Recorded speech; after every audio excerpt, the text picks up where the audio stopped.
আজকে নতুন অধ্যায় শুরু হবে গ্যাসের প্রসারণ। সাধারণত কঠিন এবং তরলের ক্ষেত্রে যেমন আমরা দেখলাম যে তাপ দিলে সাধারণত বস্তুটার দৈর্ঘ্য, প্রস্থ, ক্ষেত্রফল, আয়তন ইত্যাদি বাড়ে। কঠিন বস্তুর ক্ষেত্রে যেমন হয় তেমনি তরল পদার্থের ক্ষেত্রে বস্তুর আয়তন বাড়ে, তেমনি গ্যাসের ক্ষেত্রেও তাপ দিলে আয়তন বাড়ে। কিন্তু গ্যাসের ক্ষেত্রে আর একটা ঘটনাও ঘটে, সেটা হচ্ছে শুধু আয়তন বাড়ে না, গ্যাসের ক্ষেত্রে চাপও বাড়ে। সেটা কেমন হতে পারে সেটা একটু দেখাই। তার আগে বলে নিই, গ্যাসের ক্ষেত্রে, যে কোনো গ্যাসের ক্ষেত্রে চারটে টার্ম বা চারটে রাশি হতে হতে পারে: গ্যাসের চাপ, গ্যাসের আয়তন, গ্যাসের উষ্ণতা এবং গ্যাসের ভর। এই উষ্ণতাটা সাধারণত পরম উষ্ণতা বলা হবে কেলভিন এককে। চাপের বিভিন্ন একক হতে পারে, এটিএম হতে পারে, নিউটন পার মিটার স্কোয়ার হতে পারে। আয়তনের একক সেমি কিউব, মিটার কিউব বা লিটারও হতে পারে, এবং ভরের একক গ্রাম বা কিলোগ্রাম। তো এই চারটে জিনিস গ্যাসের ক্ষেত্রে মূল রাশি।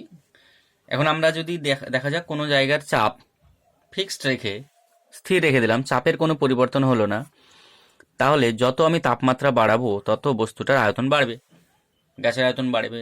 এটা তো আমরা জানি। এবার যদি আয়তনটা ফিক্সড করে দিই, যেমন একটা সিলিন্ডারের মধ্যে একটা গ্যাস রেখে, তাহলে সিলিন্ডারের যে গ্যাসের আয়তন সেটা একই থাকছে। সুতরাং এখন যদি আমরা তাপমাত্রা বাড়াই বা তাপ দিই, তাহলে গ্যাসের অণুগুলোর গতিশক্তি বৃদ্ধি পাবে, অর্থাৎ গ্যাসের অণুগুলো ভেতরে বেশি জোরে ছোটাছুটি করবে, ফলে পাত্রের দেওয়ালে যে ধাক্কাগুলো মারবে সেই ধাক্কাগুলোর পরিমাণটা বাড়বে, ফলে চাপটা বাড়বে যদি আমার আয়তনটাকে আমি ফিক্সড করে দিই।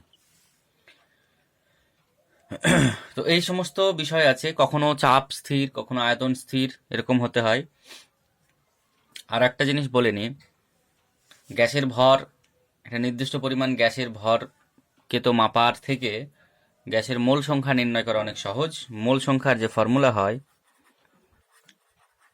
অর্থাৎ কত মোল গ্যাস, সেটা আমরা জানি যে গ্যাসের ভর মানে যে গ্যাসের ক্ষেত্রে আমরা করছি সেটা বাই গ্যাসের আণবিক ভর। যেমন যদি আমরা অক্সিজেনের ক্ষেত্রে করি, ধরো আমরা অক্সিজেন গ্যাস নিয়ে আলোচনা করছি, তাহলে অক্সিজেন গ্যাসের যদি আমরা 128 গ্রাম অক্সিজেন গ্যাসের ভর হয় এম, তাহলে সেটাকে অনেক ক্ষেত্রে ভর সরাসরি ব্যবহার না করে অনেক জায়গায় মোল সংখ্যা আসবে, সুতরাং মোলকে আমরা এন দিয়ে লিখব।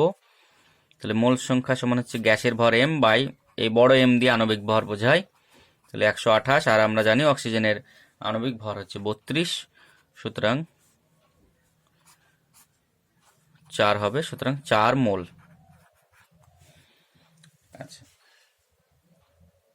এবার গ্যাসের চাপ কাকে বলা হয়? গ্যাসের চাপ হচ্ছে সাধারণত প্রতি একক ক্ষেত্রফলের উপরে গ্যাসটাকে যে পাত্রে রাখা হচ্ছে সেই পাত্রের দেওয়ালের প্রতি একক ক্ষেত্রফলের উপরে গ্যাসের অণুগুলি যে বল প্রয়োগ করে তাকে বলা হচ্ছে গ্যাসের চাপ। গ্যাসের আয়তন, গ্যাসের কোনো নির্দিষ্ট আয়তন থাকে না, গ্যাসকে যে পাত্রের মধ্যে রাখা হয় সেই পাত্রের আয়তন দখল করে। গ্যাসের উষ্ণতা, আমরা যেমন তাপমাত্রা বাড়াবো সেই অনুযায়ী উষ্ণতা বাড়বে। তো এই হচ্ছে গ্যাসের স্বাভাবিক একটা জেনারেল ধারণা। এখান থেকে প্রথম যেটা আমরা বিভিন্ন সূত্রগুলো অ্যাপ্লাই করব, এই চারটে জিনিসেরই বিভিন্ন পরিবর্তন করে বিভিন্ন সূত্র বানানো হয়েছে বা সূত্র তৈরি হয়েছে। প্রথম সূত্র যেটা, সেটা হচ্ছে বয়েলের সূত্র। তো বয়েলের সূত্রে আমরা যেটা দেখতে পাবো, বিজ্ঞানী রবার্ট বয়েল 1660 খ্রিস্টাব্দে চাপ এবং আয়তন সংক্রান্ত একটি সূত্র প্রকাশ করেন, যে ক্ষেত্রে গ্যাসের ভর এবং তাপমাত্রা বা উষ্ণতা এই দুটো থাকবে স্থির। দিয়ে বলা হয়েছে যে উষ্ণতা এবং ভর স্থির থাকলে কোনো নির্দিষ্ট ভরের গ্যাসের আয়তন গ্যাসটার চাপের সাথে ব্যস্তানুপাতে পরিবর্তিত হয়। যেমন এটার একটা বাস্তব উদাহরণ দিয়ে, যদি এইটুকু গ্যাসের আয়তন হয়, এই গ্যাসের আয়তনটা যদি ভি হয় এবং চাপ যদি পি হয়, এখন গ্যাসের আয়তনটাকে যদি বাড়িয়ে দেওয়া হয়, এই পর্যন্ত করে দেওয়া হয়, তাহলে আয়তনটা বাড়ছে, কিন্তু তাতে চাপের পরিমাণ যেহেতু এইটুকু জায়গার মধ্যে ছিল, ফলে গ্যাসের অণুগুলো নিজেদের মধ্যে বা পাত্রের দেওয়ালের মধ্যে যে ধাক্কাটা মারছিল, এবার জায়গাটা, স্পেসটা অনেকটা বড় হয়ে যাচ্ছে, ফলে তারা ধাক্কাধাক্কি বা দেওয়ালের সঙ্গে সংঘর্ষ যত স্পিডে করছিল তার চেয়ে কম স্পিডে করবে, ফলে এক্ষেত্রে গ্যাসের চাপ কিন্তু কমে যাবে। তো এই সংক্রান্ত যে সূত্র সেটাই হচ্ছে বয়লের সূত্র। বয়লের সূত্র বলা হচ্ছে যে কোনো নির্দিষ্ট উষ্ণতায় নির্দিষ্ট ভরের কোনো গ্যাসের আয়তন ওই গ্যাসটির চাপের সঙ্গে ব্যস্তানুপাতে পরিবর্তিত হয়। তাহলে সমানুপাতি চিহ্ন তুলে দিতে গেলে একটা ধ্রুবক রাশি লাগে, আমি কে লিখলাম। এখান থেকে আমরা পাচ্ছি পিভি সমান কে, অর্থাৎ চাপ এবং আয়তনের গুণফল সবসময় ধ্রুবক থাকবে। এটাকেও আমরা বিকল্প রূপ বয়লের সূত্র হিসাবে ব্যবহার করতে পারি, যে নির্দিষ্ট উষ্ণতায় নির্দিষ্ট ভরের কোনো গ্যাসের চাপ এবং আয়তনের গুণফল সর্বদা ধ্রুবক রাশি বা সর্বদা ধ্রুবক হয়। তাহলে ধ্রুবক যদি হয়, যখন যদি কোনো একটা মুহূর্তে চাপের মান P1 এবং আয়তনের মান V1 হয়, তাহলে এই গুণফলটার মান যা আসবে, কোনো একটা মুহূর্তে চাপের মান P2 আয়তনের মানটা V2 হয়, তাহলে সেটাও একই মান আসবে, কারণ সেটা সব কিছুর মান কেই আসবে, সমান P3 V3 সমান যতগুলো আমরা সিচুয়েশন বা কল্পনা করতে পারি সেই অনুযায়ী হবে। তাহলে সাধারণত বয়লের সূত্রের যে গাণিতিক রূপ পিভি সমান কে লিখতে পারি, কিংবা এগুলো লিখতে পারি, এটাও লিখতে পারি। আচ্ছা, এবার লেখচিত্রের মাধ্যমে যদি আমরা বয়লের সূত্রকে উপস্থাপন করি, তাহলে যদি পি ভ্যারিজেস ভি লেখচিত্র আমরা টানি, অর্থাৎ পিভি লেখচিত্র হয়,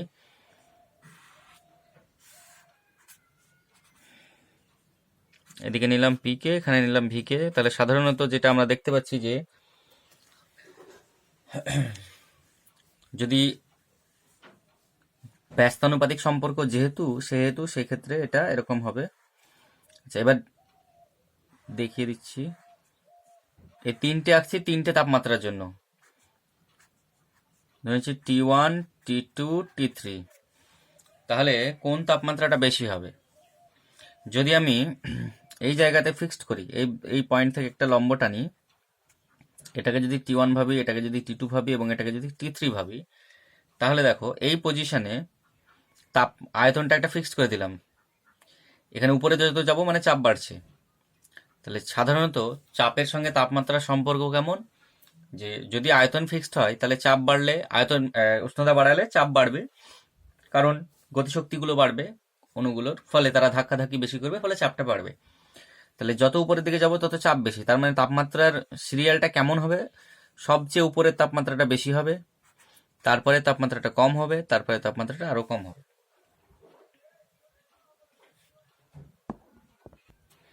এবার দেখো পি আর 1/v লেখচিত্র, যেমন আমরা এখানে দেখলাম পি সমানুপাতি 1/v, অর্থাৎ পি যদি বাড়ে তাহলে 1/v এর মানটাও বাড়বে, ভি এর মান কমবে, কিন্তু 1/v তো সমানুপাতি। তাহলে পি আর 1/v যে ভি এর যে লেখচিত্র,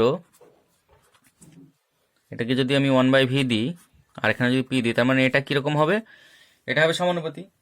পি এর সঙ্গে ভি এর সম্পর্ক ব্যস্তানুপাতি, কিন্তু পি এর সঙ্গে 1/v এর সম্পর্কটা সমানুপাতি, ফলে এরকম আসতে পারে একটা লেখচিত্র। বিভিন্ন তাপমাত্রার ক্ষেত্রে বলছি আমি। তাহলে কোনটা বেশি কোনটা কম, এটা ধরো T1, এটা T2 এবং এটা T3 তাপমাত্রার ক্ষেত্রে কোনটা বেশি কোনটা কম, সেটার ক্ষেত্রেও একটা নির্দিষ্ট মান ধরে নাও, ধরে নিচ্ছি আমি। আচ্ছা, এই মানটা এখানে এই V1/v এর মানটা একটা নির্দিষ্ট মান ধরে নিলাম।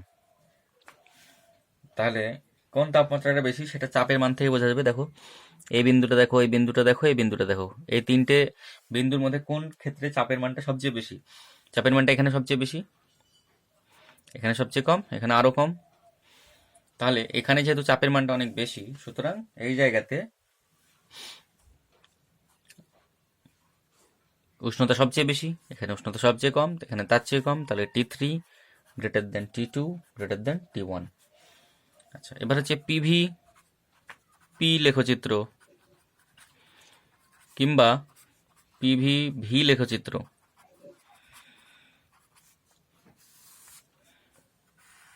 একদিকে পিভি নিব, একদিকে পি নিব, তাহলে ওয়াই অক্ষ বরাবর নিলাম পিভি, এক্স অক্ষ বরাবর পি, তাহলে পি ভি সমান ধ্রুবক রাশি কে হয়, এটা আমরা জানলাম বয়লের সূত্রে। তাহলে যদি পিভি এর গুণফলটা সবসময় ধ্রুবক হয়, তাহলে চাপের মান যদি আমি বাড়াই, এটা ধ্রুবক কিভাবে হয়, ধরো চাপের মান হচ্ছে 5, আয়তনের মান হচ্ছে 20, দিয়ে হচ্ছে 100 ধ্রুবক রাশিটা। চাপের মান 10 হলে আয়তনের মান কমে 10 হবে, ফলে 100 হবে। চাপের মান 20 হলে এটার মান 5 হবে, দিয়ে 100 হবে। এটার মান 25 হলে এটার মান 4 হবে, দিয়ে 100 হবে। অর্থাৎ চাপ যতই বাড়ুক না কেন, P পিভি এর মানটা কিন্তু একই থাকছে। ফলে চাপের বিভিন্ন মানের জন্য যদি একটা বিন্দু পেলাম, এখান থেকে একটা বিন্দু পেলাম, চাপের বিভিন্ন মানের জন্য আমি এইভাবে বিন্দুগুলো পেলাম, তাহলে এই রেখাটা আসবে সরল রেখা। তেমনি এটার ক্ষেত্রেও তাই, ভি এর ক্ষেত্রেও তাই।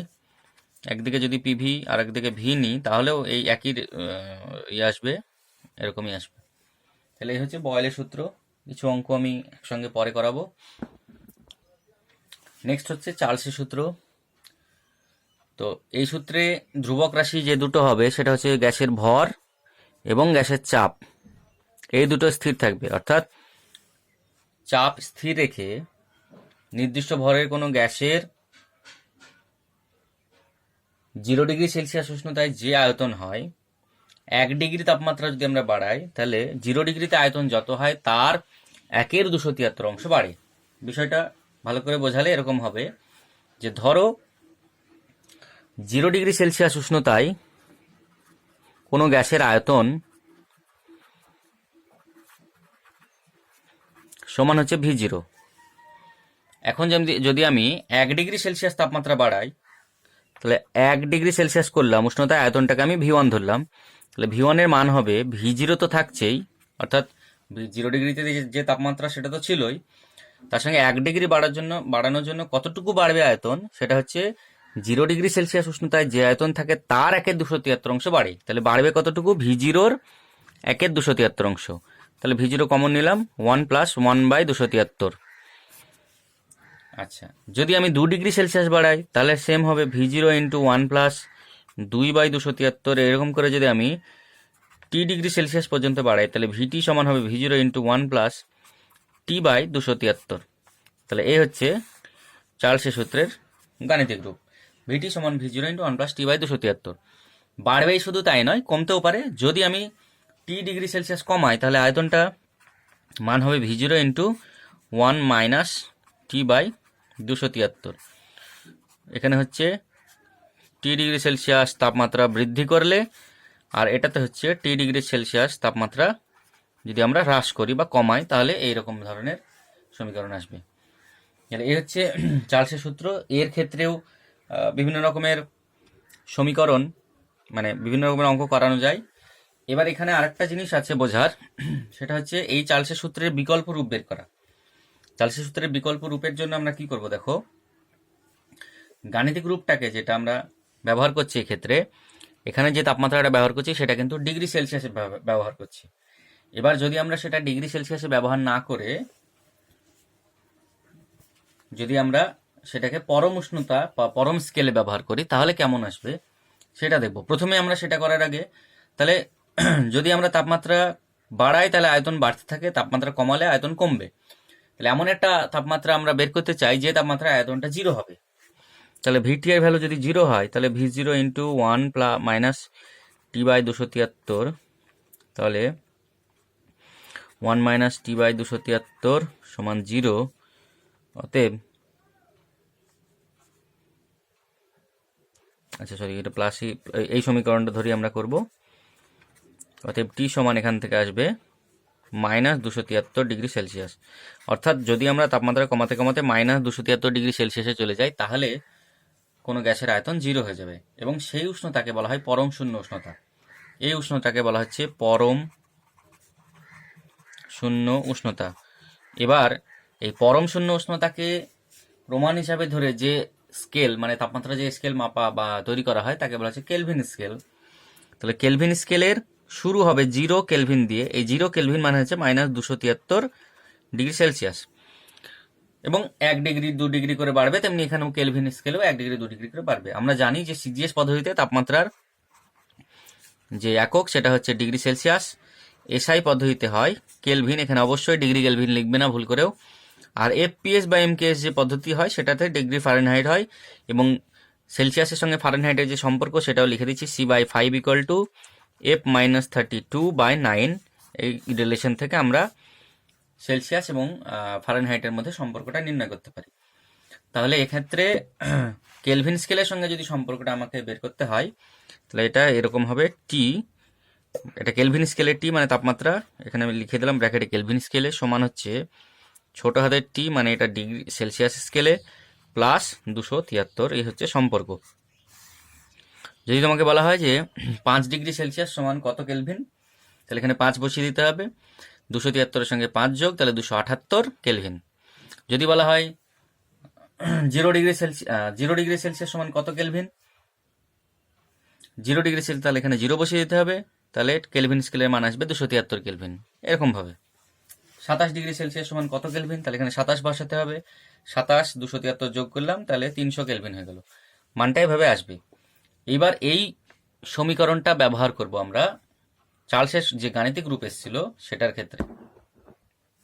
এবার আমরা চার্লসের সূত্রের বিকল্প রূপটাকে বের করব। আমরা যেটা আগে চার্লসের নর্মাল রূপ ছিল, ভিটি সমান V0 × 1 প্লাস T/273, আর কেলভিন স্কেলের সঙ্গে যে সম্পর্কটা দেখলাম T+273, কেলভিনের সঙ্গে ডিগ্রি সেলসিয়াসের সম্পর্ক। তাহলে এখানে যদি আমরা লসাগুটা করে দিই, তাহলে 273 এখানে উপরে হয়ে যাবে 273 প্লাস টি, অতএব ভিটি সমান হয়ে গেল V0 × T+273 বা এখানে 273। তাহলে এবার এই T+273 এটা মানে হচ্ছে বড় টি, অর্থাৎ এটা ডিগ্রি সেলসিয়াসে থাকলে এটার সঙ্গে যোগ করলে এটা কেলভিন স্কেলে চলে আসছে। তাহলে তখন আমরা এটাকে লিখব V সমান V0 273 ইন্টু, তাহলে বড় টি লিখে দিলাম। এবার যেহেতু এক্ষেত্রে কেলভিন সেলসিয়াস স্কেল থেকে আমরা এটা কেলভিন স্কেলে করে নিলাম, তাহলে এক্ষেত্রে আমরা এই টিটাকে তো আর ছোট টি লিখবো না, তখন এখানে আমরা বড় টি লিখতে পারি, কিংবা না লিখলে হবে। তাহলে ভি না লিখে করি আমরা, তাহলে এটা তো পুরো ধ্রুবক রাশি, V0 মানে 0 ডিগ্রি সেলসিয়াস যে উষ্ণতায় যে আয়তন। আচ্ছা, এখানে একটা জিনিস বলার আছে যে আমরা যেটা কল্পনা করছি যে উষ্ণতা কমালে আয়তন কমছে, তাহলে উষ্ণতা কমাতে কমাতে যদি আমরা 0 ডিগ্রি করে দিই, তাহলে কি আয়তনের মান 0 হয়ে যাবে? তা কিন্তু কখনো হয় না। কারণ দেখালাম একটু আগে যে -273 ডিগ্রি সেলসিয়াস তাপমাত্রাতেই তবেই আয়তনটা শূন্য হয়। তাহলে ভিটি সমানুপাতি হচ্ছে টি, বা ভি সমানুপাতি টি। এটা হচ্ছে চার্লসের সূত্রের বিকল্প রূপ হিসাবে আমরা লিখব যে চাপ স্থির রেখে নির্দিষ্ট ভরের কোনো গ্যাসের আয়তন ওই গ্যাসটির পরম উষ্ণতার সাথে সমানুপাতে পরিবর্তিত হয়, বা চাপ স্থির থাকলে নির্দিষ্ট ভরের কোনো গ্যাসের আয়তন ওই গ্যাসটি পরম উষ্ণতার সাথে সমানুপাতিক। এই হচ্ছে চার্লসের সূত্রের বিকল্প রূপ। তাহলে এবার যদি আমরা এইটার উপর আমরা যদি একটা গ্রাফ লেখচিত্র অঙ্কন করি, তাহলে যেটা আসবে, প্রথমে আমরা প্রথমকার যে ডিগ্রি সেলসিয়াসের চার্লসের সূত্র সে অনুযায়ী করব। এদিকে ছিল টি, ব্র্যাকেটে লিখবো ডিগ্রি সেলসিয়াস, আর এখানে আয়তন ছিল। তাহলে -273 এখানে এটা ধরে নিই, এটা -273 ডিগ্রি সেলসিয়াস, যেখানে আয়তনটা 0 হয়। তাহলে নিশ্চয়ই 0 ডিগ্রি সেলসিয়াসের মান হচ্ছে এখানটায়। তাহলে 0 ডিগ্রি সেলসিয়াসে কোনো আয়তনের মান 0 হয় না, সেটার মান একটা নির্দিষ্ট হয়, যেটা আমরা V0 ধরেছি। তাহলে সরলরেখাটা হবে এরকম ধরনের গ্রাফ হবে, অর্থাৎ 0 ডিগ্রিতে একটা নির্দিষ্ট মান হয় V0, আর -273 আয়তন 0, এবং তারপরে তাপমাত্রা বাড়ালে আস্তে আস্তে আরও বাড়তে থাকে। সেম গ্রাফটাকে যদি আমরা পরম স্কেলে বা কেলভিন স্কেলে করি, তাহলে সেটা হবে এরকম। এদিকে ভি দিব, আর এইখানে বড়টি দিব, যেটা অবশ্যই কেলভিন স্কেলে থাকবে। তাহলে এটা সাধারণত সরলরৈখিক হবে, কারণ 0 কেলভিন মানে এখানে 0 কেলভিন মানে -273 ডিগ্রি সেলসিয়াস। তাহলে -273 ডিগ্রি সেলসিয়াস মানে তো সে আয়তনটা 0 হয়ে যায়।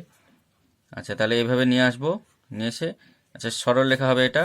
কিন্তু এই কোন একটা পজিশন থেকে এভাবে ডট লাইন করতে হয়। এই ডট লাইনটার মানে হচ্ছে এটা তাপমাত্রা কমাতে থাকলে, আমরা তো গ্যাসের কথা বলছি, গ্যাস তো আর থাকে না, গ্যাস থেকে সে হয় তরল হয়ে যাবে, তরল থেকে কঠিন হয়ে যাবে।